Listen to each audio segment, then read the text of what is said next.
Yang jauh pun sanggup datang tau, Pelangi Racing. Korang yang dekat-dekat sibuk nak main kat luar.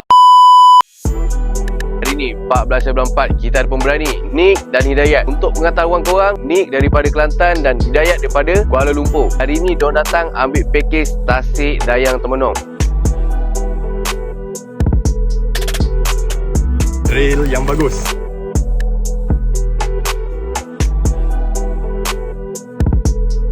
Kita dah sampai mana? Ni depan ni lagi. Bukit Jintan. Korang boleh tengok sendiri kat sini, pemandangan memang cantik. Kau tengok macam dekat atas gunung, babe.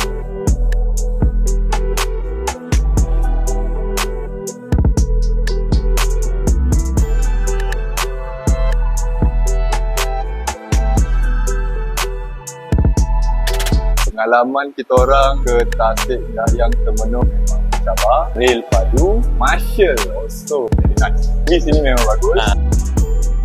Kalau takut jangan ikut. Kalau ikut jangan takut.